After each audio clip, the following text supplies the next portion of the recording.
Hi everyone, I'm Pericles. I'm the portfolio director of Endeavor Greece. Really happy to host for a second year our flagship event at Slush. This year with many more Endeavor entrepreneurs that were originally speaking at Slush earlier today.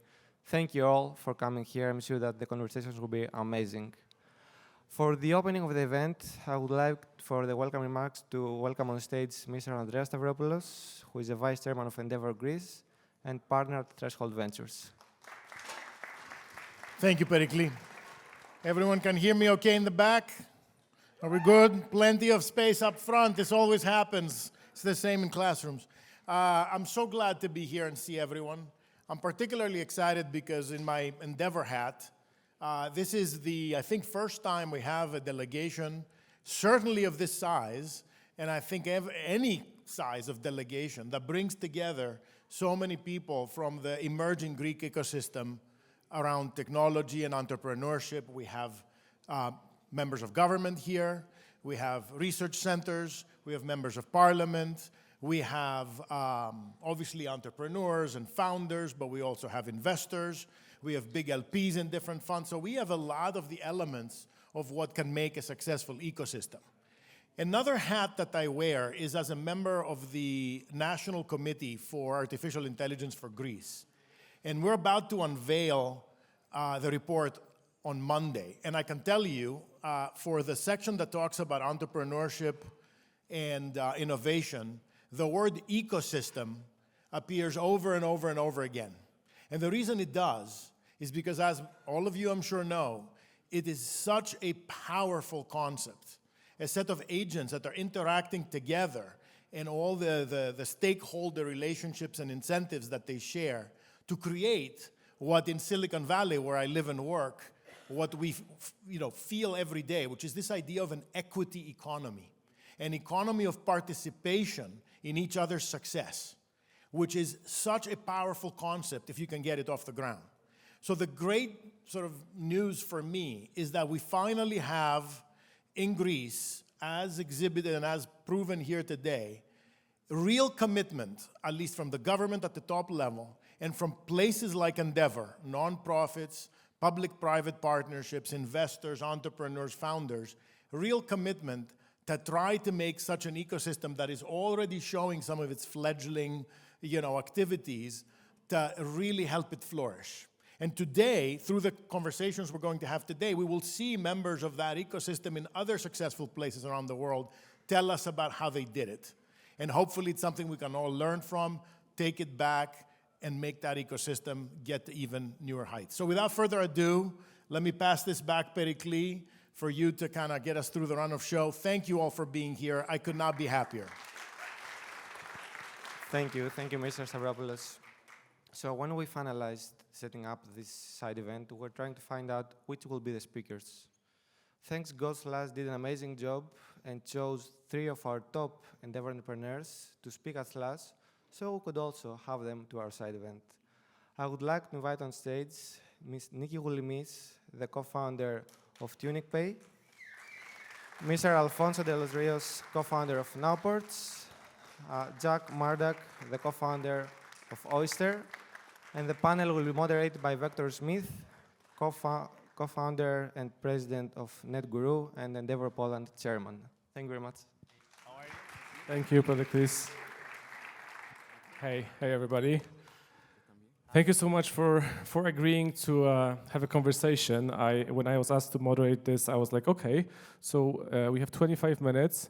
It's going to be super short, so maybe the introduction, we're going to connect with the first question, but altogether we have 3 Endeavor entrepreneurs, unicorn or soonicorn founders, some serial entrepreneurs, some people who've done, 7, 8 startups that you've probably all heard about. So we're going to do a quick introduction maybe, but I want to already give you a question. Think about what was the biggest pivotal moment in your career that kind of led you to where you are with the success of your organizations.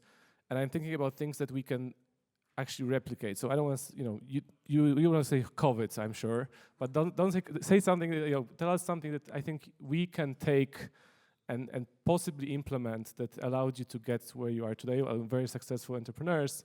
what can we learn from all of you? No pressure. Yeah, You it's can start. hard. Go ahead. It's hard to ignore the impact of the pandemic, to be sure, but let me try.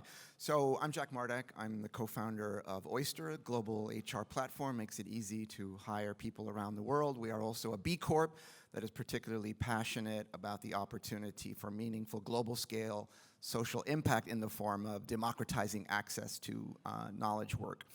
My own journey begins with dropping out of pre-med at NYU in New York and becoming a banker as a first career. I learned a lot. I learned how to analyze industries and companies, but ultimately I wasn't really satisfied by this kind of work. I wanted to create. I wanted to make things. And so I moved to Silicon Valley and had a very privileged, very lucky career involved with a number of startups, including 3 acquisitions and 1 IPO so far. So fingers crossed for Oyster very soon. So what I would share is, I didn't have a plan. I had kind of an internal operating system guiding me only. In the beginning, I was looking to work for the smartest people that I could find that would have me. I made my way into marketing quite by accident, just by finding that I had a certain set of skills and a certain abilities that I'd seen people were valuing in the early 2000s, which is when my career began. And then to that basic rule set, I also added wanting to work with people who had extremely high ethics. And I would absolutely list my co-founder, Tony, on that list. I think he's an incredible entrepreneur, but he's also an incredibly principled and ethical human being. And so I would say, in your pursuit of success, don't neglect the importance of principles and ethics. Thank you. Alfonso, do you want to? Perfect. Yeah, you can hear me, right? All good? Nice meeting everyone. Thanks for hosting me here. My name is Alfonso, and I'm co-founder of Nowports. Basically, we are a supply chain operating system for emerging markets. So we help companies to move their cargo principally from Asia to Latin America, either by ocean or air.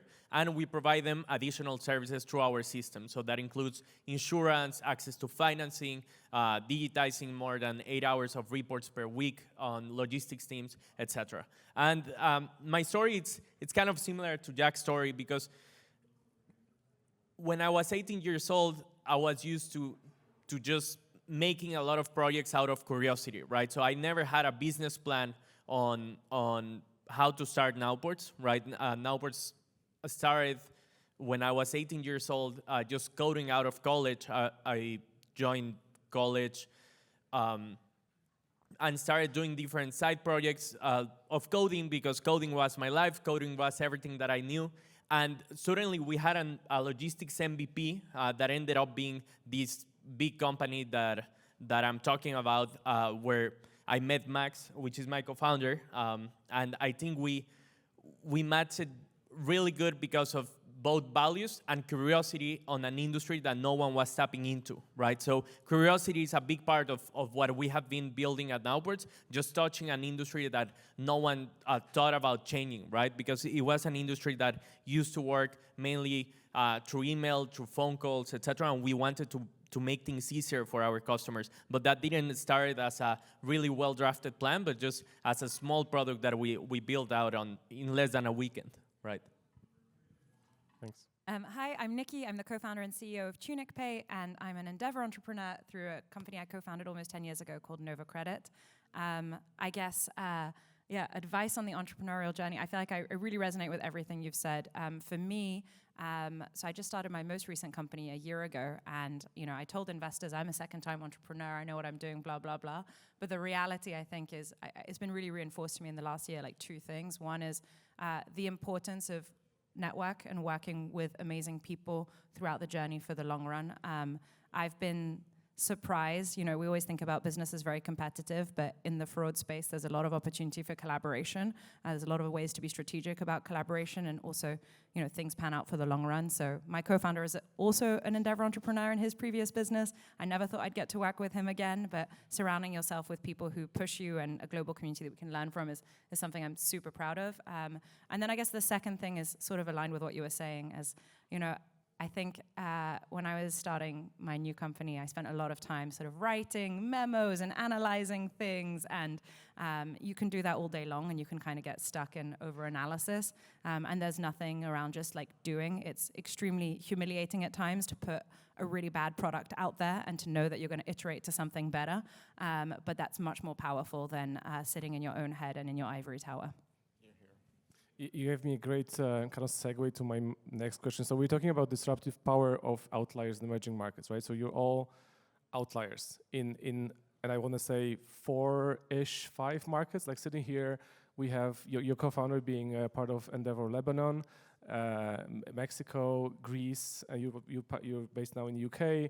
I'm in Poland, and we are now in Helsinki. And I want to talk about how this global network, like what do you think is the current position of an organization like Endeavor that can help people like yourself, but what is there here now that we can use that wasn't available that when you started in those kind of global ecosystems or global networks?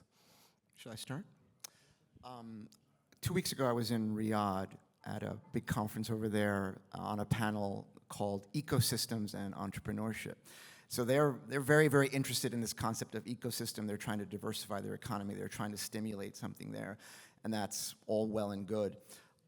What I observe, though, is I think that the world, and it's, again, I'm sorry to reference the pandemic, but it has been such a transformative and an important catalyst, and I think that the definition of ecosystem is also changing, where I completely benefited from moving to New York and going to Silicon Valley and enjoying the benefits of that ecosystem there. I could not have had the career that I had without that. But I think that the world has changed. I think that we need to think differently about location in terms of ecosystems. It's great that we can, as entrepreneurs, be inspired and think of amazing ideas for companies from wherever we are.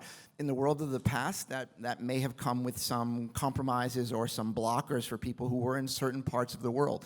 And so I think that is less true going forward, where I'm excited about new versions of ecosystems that are more virtual in nature, and that can support entrepreneurs without having to impose the necessities of a relocation on them or connecting with people in a particular location. Right, and that's obviously also the business you're in, so kind of yeah, it doesn't hurt. Yeah, well, I think along with the democratization of opportunities, of work opportunities for knowledge workers everywhere, we're also excited to see the democratization of entrepreneurship, so that location agnostic entrepreneurship will be more and more common in the future. We raised all of our funds, on Zoom, right? And so it is possible. We're benefiting from the ecosystems in which we had historically participated and built our careers on that. But like I said, I think in the future there will be a less dependency on this location-oriented ecosystem in the future. More important will be other kinds of ecosystems, like, for example, for us, impact investing as an ecosystem has been super, super important, to be able to connect with investors and have them on our cap table who are so completely and passionately aligned with our commitment to be a positive impact, as well as a significant commercial success. I want to talk more about this kind of a multiple network and this kind of additive thinking around communities. But you've started your previous business. What was it? 7 years ago? A little more, yeah. Yeah, a little more than that. And now you have a new one. Like, do you see this difference in what kind of resources do you have access to, and how the world has changed, like Jack mentioned, in your new endeavor? Yes and no. So we have chosen to not go remote as a company, and we very much are in person. And I think for the stage of what we do, it's really important for us to be close to our customers, for us to be close as a team and collaborating in that sense. But we do continue to work with talent from all over the world and companies all over the world. And so certainly that's really powerful. And I think, many European businesses or other Endeavor countries, you're always sort of pushed around like you need to sell to other markets. And that's very true. But I also think there's more and more opportunity in cross-border dynamics. So not necessarily even selling to another market, but dealing with the boundaries between markets, whether that's cross-border financing, cross-border payments. In my world now of fraud, the dynamics around money moving across different payment rails in a scam context. And so I think that's very true. And then as I said, I think it's really nice to see some familiar faces in the room today, and I'm very grateful because a lot of people have helped me along the way, and I think I probably used to be a lot more transactional than I aspire to be now, so a lot of learning there. Okay. From your side, I think geopolitics also influences your business, but I want to talk a little bit, can you talk a little bit more, what kind of resources did you have when you started, and what you feel is now available to founders through the communities they're part of? Totally. I will connect it a bit to what happens on networks of trust in Latin America, right? Because probably, as you know, Latin America, it's probably a big market, but it's super fragmented. So you have kind of 4 to 5 big economies where the regulations, the culture, the way you hire, and the way kind of you operate as a startup changes from one border to the other one, right? So Mexico, it's not the same as Brazil, etc. And I think something that has changed after the pandemic is that connecting with those entrepreneurs that are not specifically in your circle of trust or in your location, it's way easier through networks like Endeavor, right? Every time I've seen that we struggle as a company to face one regulatory issue or just one economic challenge in one country, etc., it's so easy to connect with other founders that we didn't have before this capability, right? We've not been in the market for many years. We started 6 years ago, but there's been a massive change these last 6 years on the startup ecosystem, thanks to the ability to just reach out to other founders that you didn't know, but you can feel the trust to ask them for advice, and you will get their best intention out of it. Cool. I want to open it for questions. I'm not sure if we have extra mics. I'm not sure if it's in the program, but maybe, yeah, we have extra mics. So if you can think about some questions before we do a few more here, but I think if you have something. Maybe 5 minutes and we'll go into questions. I want to talk also about the future.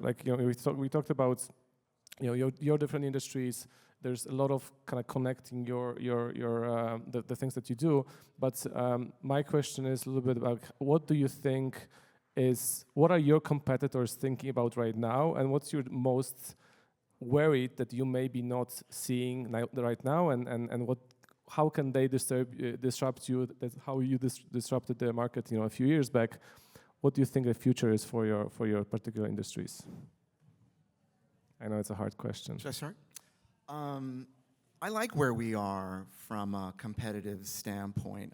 I'm a firm believer in Simon Sinek's infinite game philosophy, where what you want to look for is not to compete with your competitors, but to the exclusion of other contemplations, but to be inspired by them. Find worthy rivals. And so we're playing our own game in the infinite game sense, and I think it works great for us so far. But to answer your question, it's clear that we are at the beginning stages of the disruption that AI will have in just about every technological deployment onto a problem.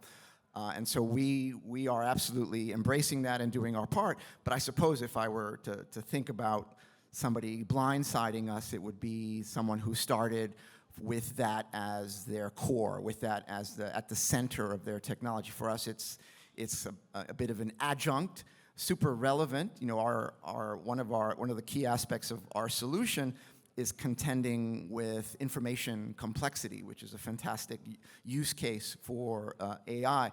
But certainly, I think someone with benefit of the work that Oyster and its closer competitors have done in the last few years could perhaps surge ahead and do something that was even more innovative and impactful. I think we have a good moat because our thing is not pure technology. Our thing is compliance. So we've built a knowledge base and a capability around the mitigation of risk from compliance factors for customers that will be hard for a pure technology player of any stripe to compete with, which is why I like where we are.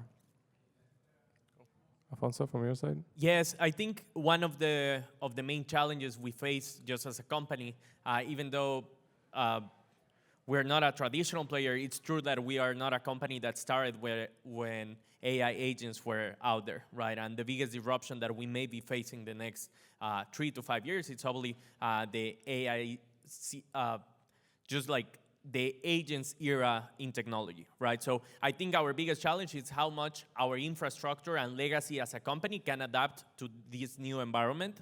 But it's probably exciting because not thinking only about Nowports, but thinking about the whole industry we play in, there's a lot of room for improvement to bring transparency and improve communication among stakeholders.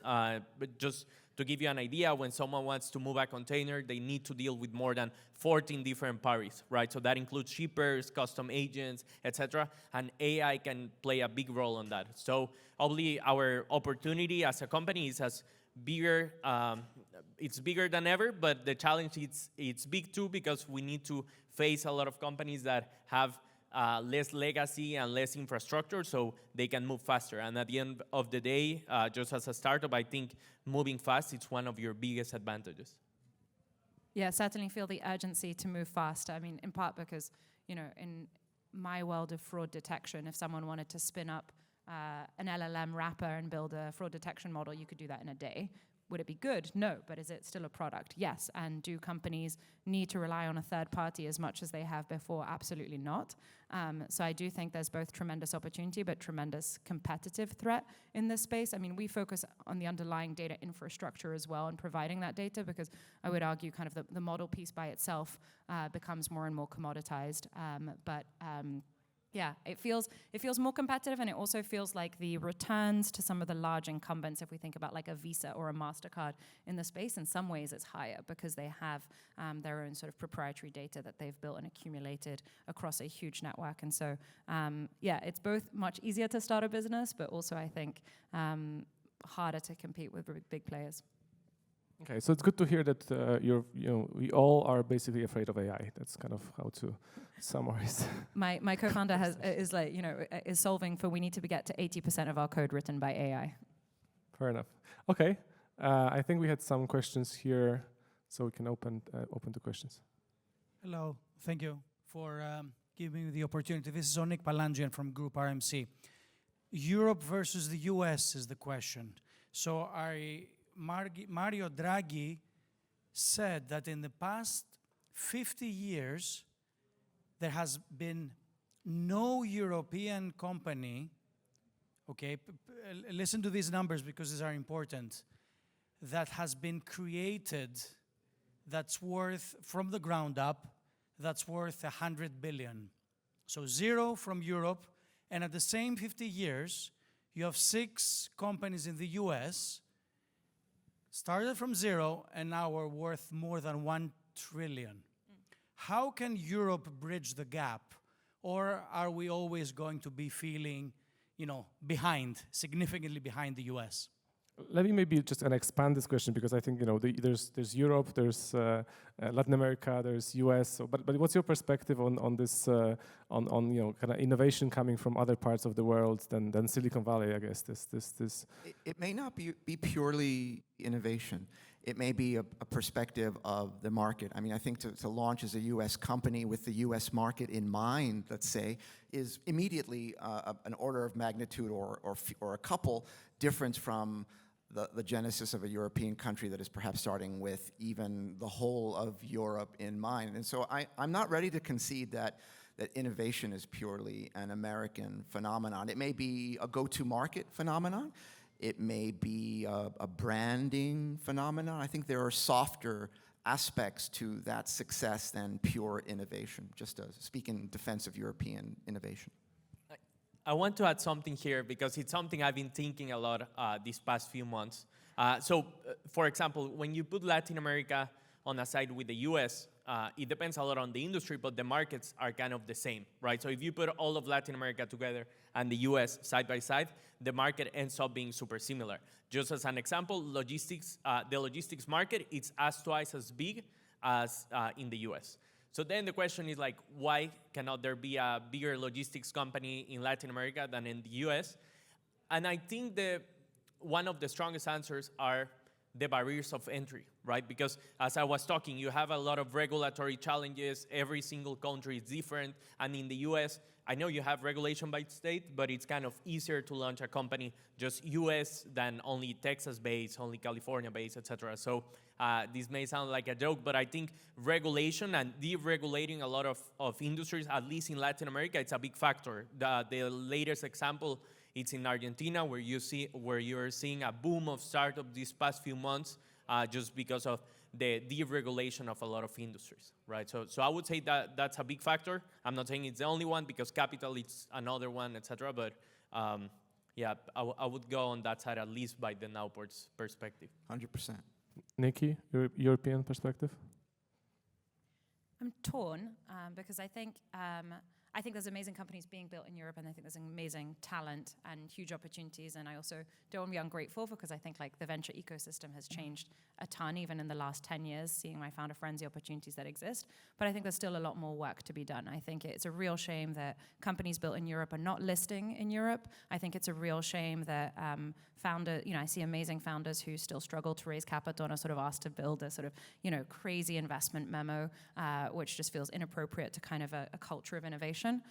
So I think there's still more to be done if we want, yes, we don't have the market size that the US has, and, there's things around how easy it is to set up an entities and regulatory barriers, but yeah, I would like to see, I think the work that Endeavor is doing, and I speak here for Endeavor Greece, there's done a lot of work around like visas, around setting up a company, around the ability to raise capital, like that needs to continue and get amplified across Europe if we want to use the incredible human capital that we have. But I think there's a lot more work to be done.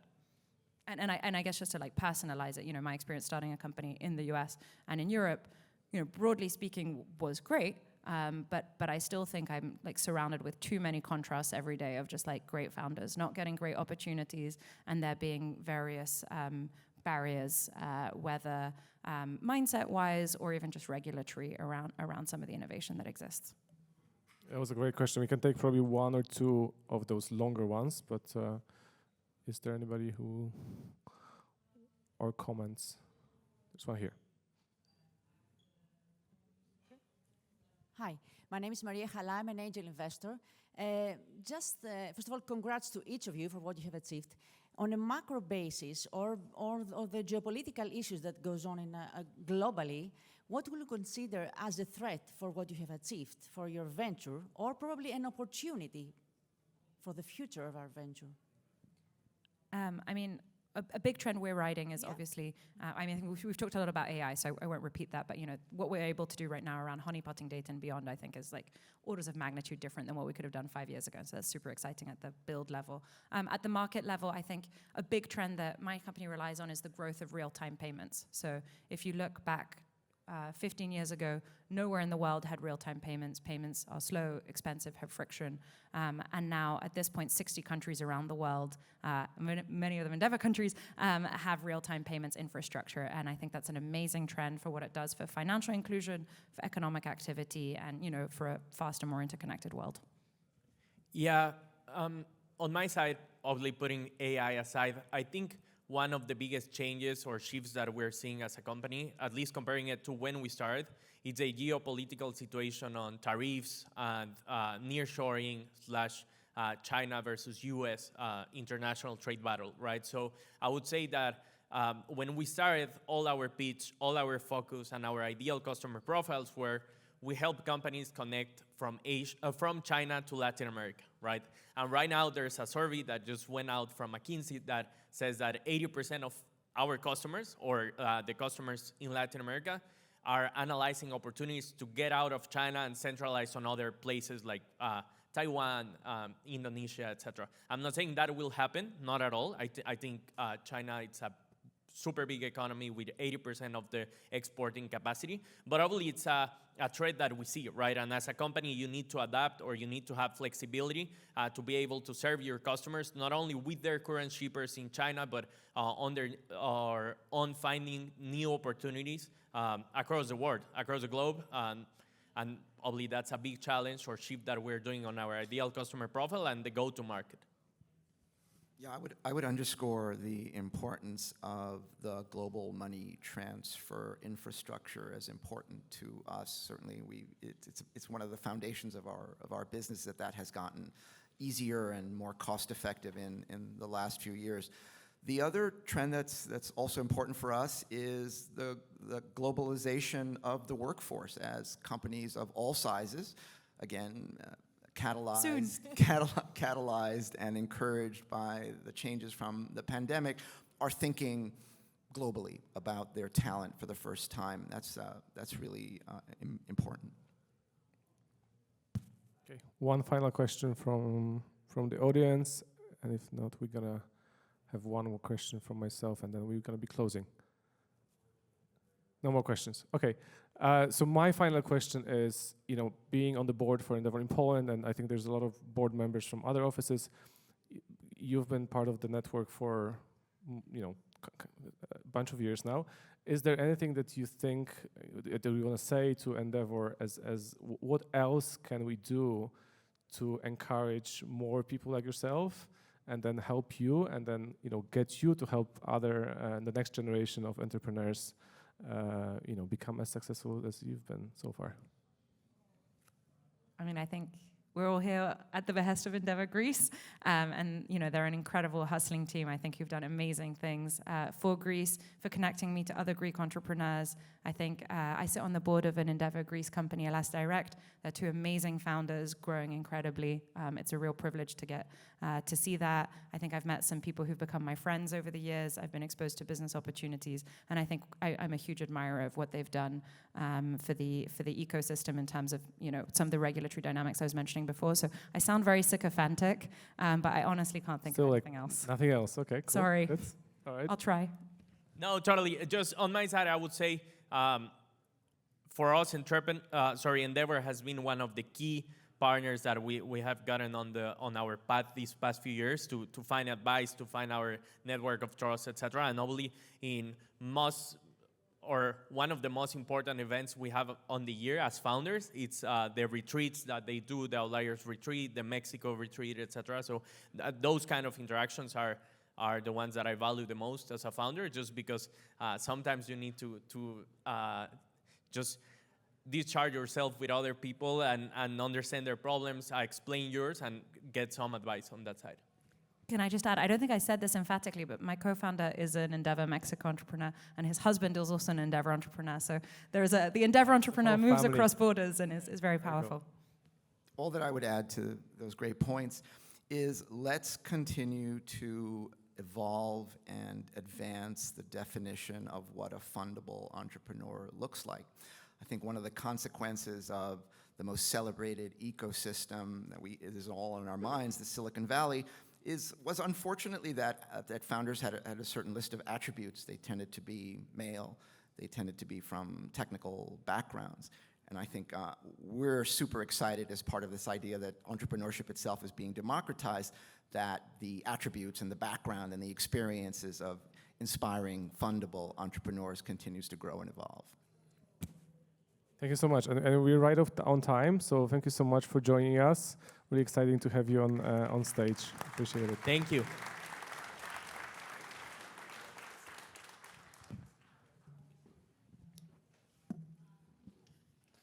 Thank you very much, everyone. Thank you very much. At Endeavor, we're big believers that high-impact founders can transform local economies, and those guys are exactly what Endeavor exists for. So for the second panel, as our work to also build tech ecosystems in emerging markets, we have brought together 3 people that have been transformational in their local markets and have made them global success stories. So for the second panel, I would like to welcome on stage Rafał Modrawski, the co-founder and CEO of ISI, an Endeavor entrepreneur, Roxanne Varza, the director of StationF, and Mr. Lars Rasmussen, the co-founder of Google Maps and super angel investor. The panel will be moderated by Amy Levine, the editor at Sifted.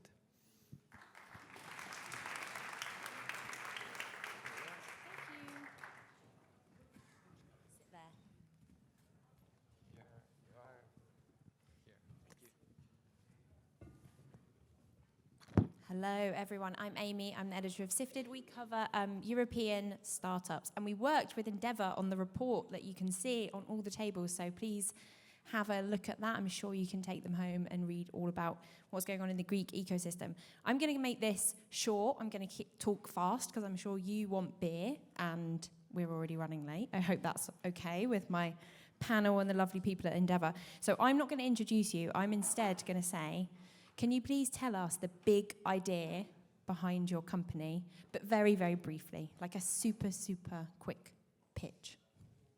Me first? Yeah. All right. Hi, everyone. Great to be here. My name is Roxanne. I'm the director of Station F in Paris. To make it really quick, we're big. We have 1,000 startups in our space. The idea is to power the early stage ecosystem and startup creation. Was that short enough? Perfect. You've set the bar. Fantastic. Hello, everybody. My name is Rafał Modrzewski. I'm the CEO of ISAI, and our idea was to democratize access to Earth observation data. We were building, and we are building, a network of small satellites that allows everybody, you included, observe any place around the world at any time. Hi, everyone. I'm Lars Rasmussen. I helped co-found Google Maps more than 20 years ago. So you have to remember back before the iPhone, when the web was a document viewing platforms with hyperlinks, and MapQuest ruled mapping online, and we wanted to make maps online bigger, faster, and prettier so that they could be a platform for all kinds of cool information. Amazing. So all of these companies and organizations, big deal now. Was there a moment when it was kind of not really going so well, and then, I don't know, you made a great hire, or you landed a great deal, or you pivoted that really helped things take off? No, we're just freestyling let's go here. the other order. You will start next. Okay, yeah, so several. I give talks now about how you should not give up. But you have to, again, think 20 years back. So the stock market had just crashed spectacularly. The NASDAQ lost 80% of its value. It took 12 years for it to recover. That's when we started, my brother and I, what became Google Maps. And honestly, the first time we really wanted to give up was the first time after 6 months of building with no money, we went to pitch 5 or 6 VCs in Silicon Valley, and we didn't even get a call back, and we were completely broke and miserable. And to be perfectly honest, the only reason we didn't give up was that no one would look for jobs, but everyone was laying off left, right, and center, so we might as well continue. Thanks that you did, guys, actually. Yeah. Yep, thank you on behalf of everyone for not giving up. I guess a similar story on our end. You know, we had a series of successes when it comes to receiving money. We started, it was just the two of us. First, we got 5,000 euros. We were very excited. Then we got 50,000 euros. We were super pumped. Then we managed to secure a 2 million euro grant from the Finnish government, which we're extremely grateful for. That helped us go through quite a lot of R&D early stages. And that's when we started looking for venture capital. And that turned out to be much harder than I thought. You know, we were in Finland. We were building satellites. That was new. Finland is not Silicon Valley, as we were just talking about. You know, it actually, we were not as successful as we hoped, and the grant ran out. It literally ran out 1st of January 2015. We were out of money, and we didn't have any more money. And I remember very vividly when I had to stand in front of the team of 15 engineers that I was hiring for the last 2 years, and I said, look, there is no money, and as such, we won't be paying your salaries. We think there is a customer around the corner, and that was ExxonMobil, so it was a bit of a risky one. We believe they will sign. They might sign tomorrow. They might sign in 6 months. They might never sign. I'm going to continue. Pekka is going to continue, and I really want you guys to all continue with us, but everybody's decision is here. You know, I'm proud to say that they all stayed. They are still with the company, and we pushed through. 6 months later, actually 3 months later, Exxon signed, and then we managed to raise some money. Roxanne? I'm in a bit of a different situation than these two, but if the question is, did I ever want to give up? No, absolutely not. We've had tons of crazy things happen at Station F, but I think we've been really fortunate that we've been powered by this great momentum and enthusiasm in the ecosystem.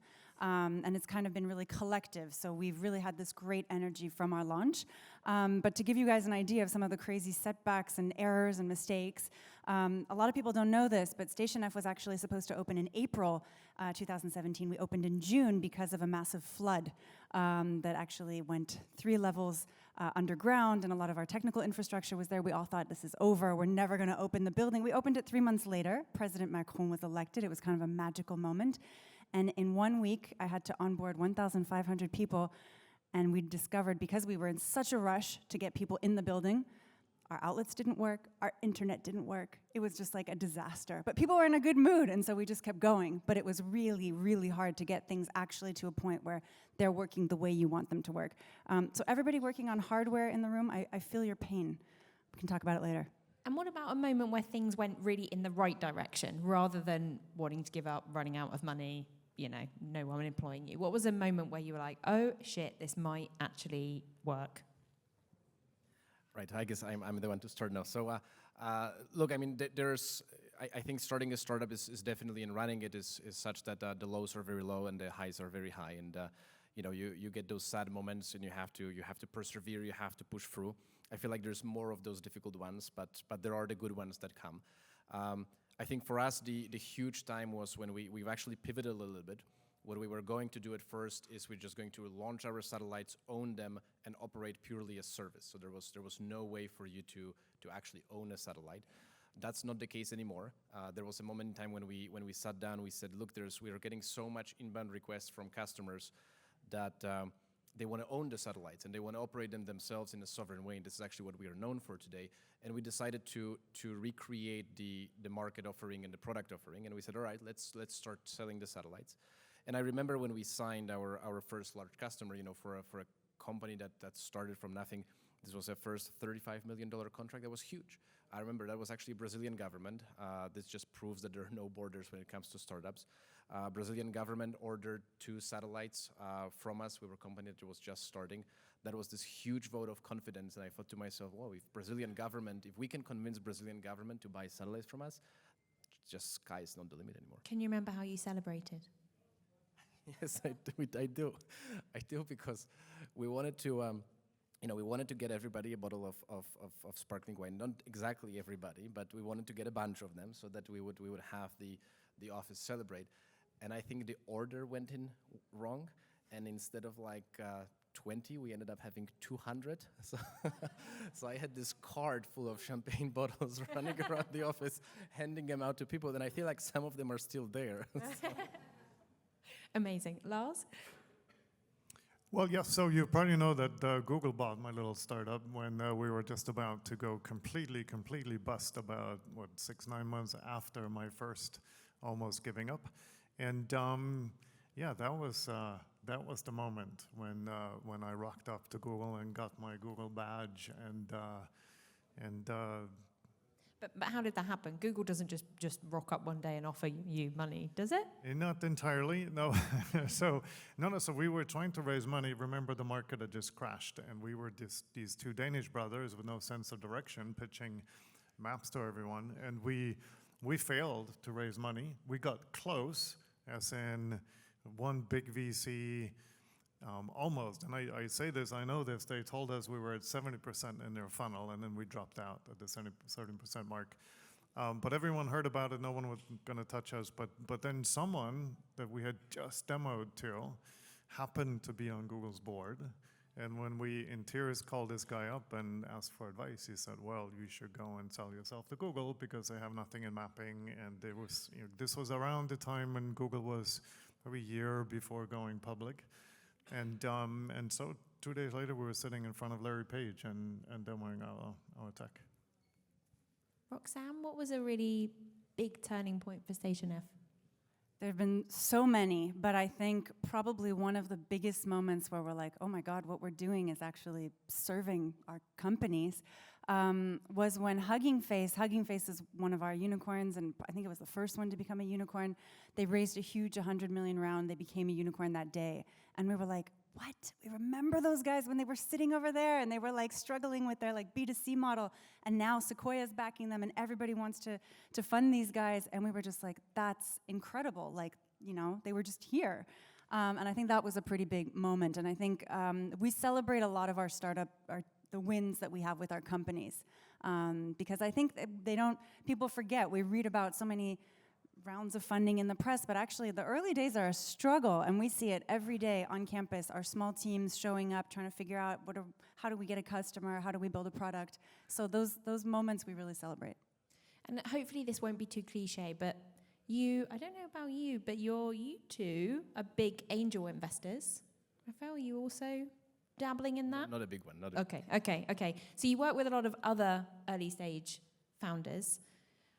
What characteristics do the ones who are just like super tenacious and really keep going and like, run out of money or their basement gets flooded and it just, goes off their back? Yeah, I mean, I would say you kind of summed it up, actually. There's, I think it's almost a fine line to walk between being too stubborn and not hearing feedback, and hearing feedback but being able to filter out what's relevant, because I don't always think the feedback that everyone gives founders is always necessarily stuff you need to consider. So I think there is a specific amount of kind of stubborn-headedness that we actually see. People have passion, people who deeply love the problem they're solving and not their product. Can't repeat that enough. The number of people who've come to just really pitch their product and forget about the issue that they're solving is kind of ridiculous.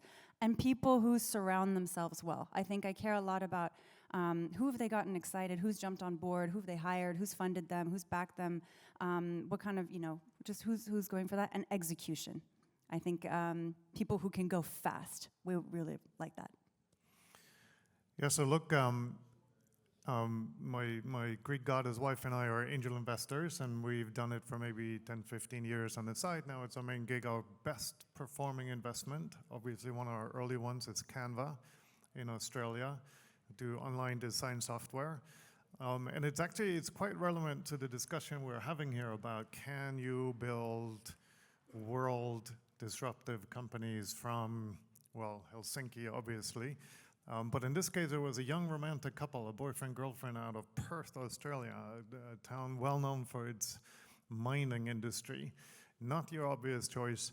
And I think the key quality, I think this is what you call stubbornness. I like to call it pathological optimism, because they never not once asked themselves, is it possible for a young couple out of Perth, Australia, to build a world disruptive company in the field of design? On the contrary, they were, again, pathologically convinced. In fact, I remember, so back then, Adobe completely dominated, had monopolized digital design.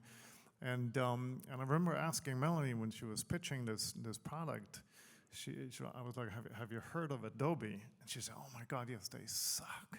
And we're going to do so much better. In fact, we're going to build the #1 most valuable company in the world.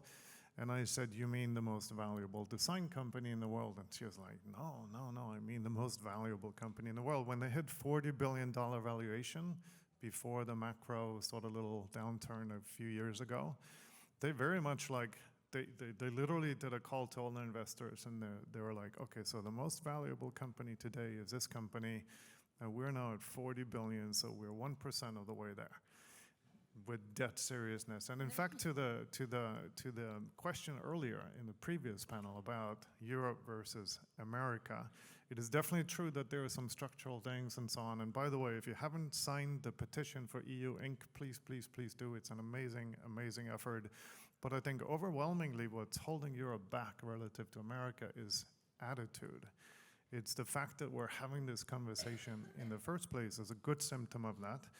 Right? Because no one in America asked themselves, gee, is it possible for this American entrepreneur to build a world disruptive company? Of course it is, right? And we should learn, if nothing else from America, we should learn that pathological optimism. We should start by renaming all our national sports championships to be the World Series, right? Because that's how Americans think.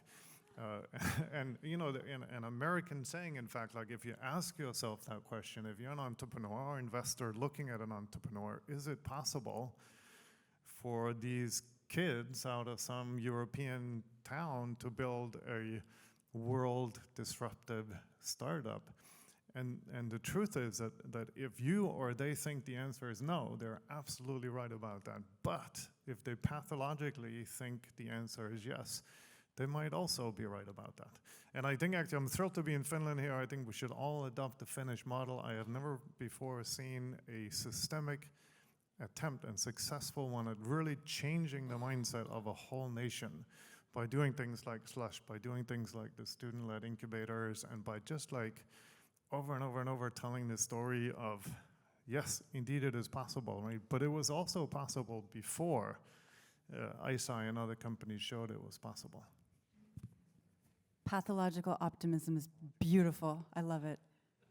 And you're all in different ways working with governments or affected by policy and regulation in different parts of the world. How do you think about that, and how do you deal with that when stuff suddenly changes or Trump gets re-elected?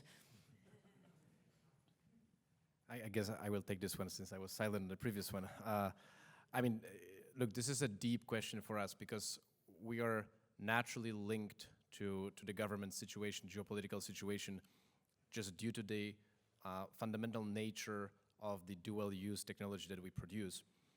When you think of satellites and imaging capabilities and you realize that you can use this satellite to image a flooding event any place around the globe, regardless of when it happens, whether it happens at night or through clouds, you can see that too. You realize that the same system can image things related to defense or security and can help you decide whether you are under threat or not as a nation. And that ultimately has changed ISI massively over the last 24 months. And I think, I was just speaking about it at the other stage. I mean, we see such a massive change in the whole way the startups and the focus around space tech, defense tech, deep tech generally is emerging from something that used to be, at least in Europe, a little bit off the table. I remember raising money in Europe 10 years ago against space techs. That was very rarely a thing. People didn't feel like they want to invest. SaaS, yes. Anything higher, deeper than that, maybe not too much risk. We don't really know what to do with it. I'm glad to see that this is changing, but how we adapt, I have to say we have to adapt every day. We are changing the policies every day. We are looking at what's happening in the last 24 months. The war in Ukraine itself has been crazy, but all the other events around the world which have made the geopolitics so much more complex, it's challenging. But I guess, as long as you as a founder and the company is agile and you remain agile and you keep that agility in as part of your culture DNA, then you can make those left and right pivots when the time is right. And I think that's what kept us going. Sure, I can jump on that too. I think we pay attention a lot to the geopolitical situation. We've been impacted a lot by it positively, surprise, surprise. Previous Trump election, Brexit coincided with the launch of Station F, the arrival of Macron, people looking maybe away from traditional ecosystems to found their companies. Where do they want to go? France kind of got a chance to play in that moment, and so we saw a lot of international entrepreneurs come to Station F. Today we have 65 nationalities at Station F. I think we've also tried to reinforce the areas where we feel France and Europe are well positioned to lead. So we're a generalist campus. We have 1,000 companies and 30 different programs, but we've decided to double down on AI, climate-related technology, and quantum. There's a lot of resources and a lot of regulatory kind of framework that could bolster some companies in Europe in that space. And AI, I feel that France's ecosystem has become very tight-knit. They've started to bring people that they've worked with, attract them to Paris. So there's a really great momentum there. So I think, with the new Trump election, what we'll have to see, I don't think they've communicated a lot around the immigration policy.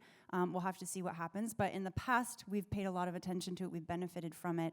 And so we tend to try to navigate where we feel that we have an opportunity to lead, and we adjust for what happens elsewhere.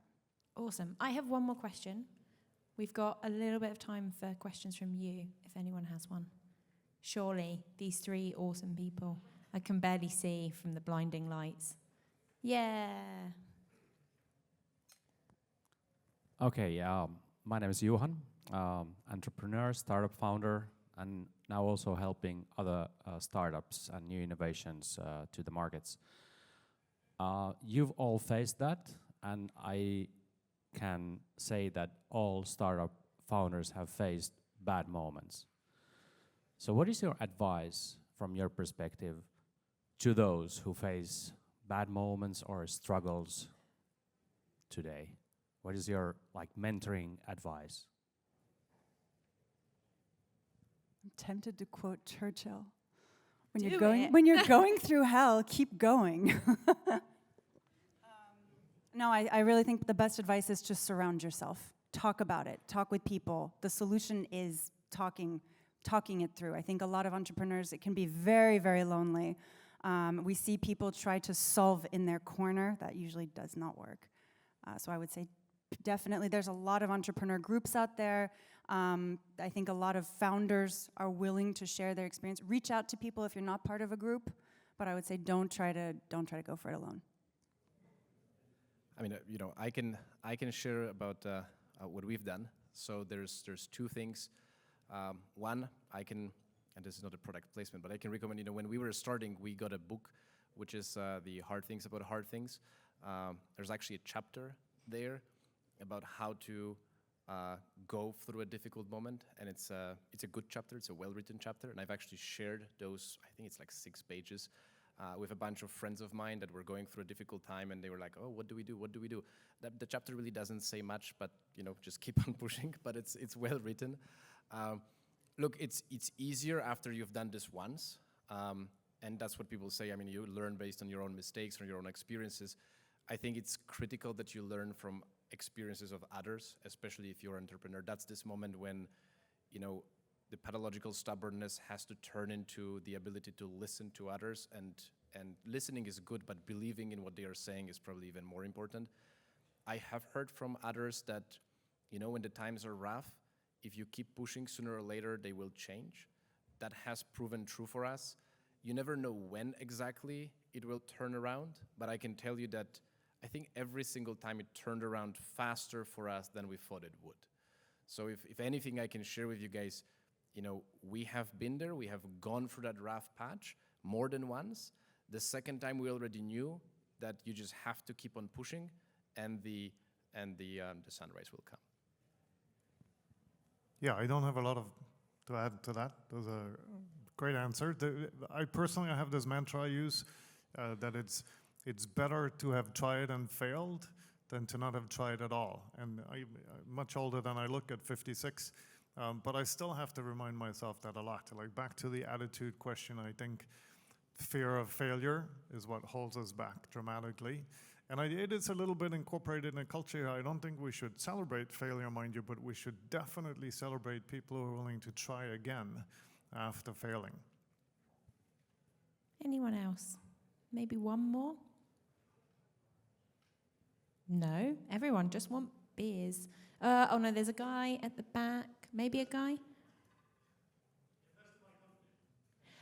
Okay, so you can come pitch to them later. Anyone, an actual question? No? Okay, final thing from me then is, if you were going to build something new today, what space would it be in?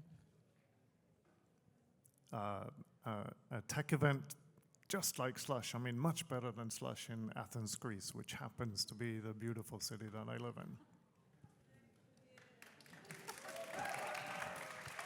It's like from one temperature extreme to the other. Come on, that was a prepared answer. Look, I guess everybody, and I always think that people ask me, what should they do? Like, how, if they want to start a company, and then what sort of company they should start? And I have to say that I never know what to tell them, because it's not exactly like I know what sort of company somebody else should start. It's always something that you love that will help drive this perseverance in you. If you don't love the problem that you're about to solve, if you are not deeply committed to it internally, I think it's going to be hard for you to find that inner power to push through. So, I build satellites. I'm an inventor by heart. Like, I know that, I loved my Lego blocks. I still do. I was thinking about this several times. I think that I would go into the VTOL space, the vertical takeoff and landing vehicles. I'm just tired of traffic, that's all. Okay, and that area does need some help, so. Yeah, there's a German startup for sale in that space. Yeah. Roxanne? Super. Well, if I had a great startup idea, I think I'd be building it right now, guys.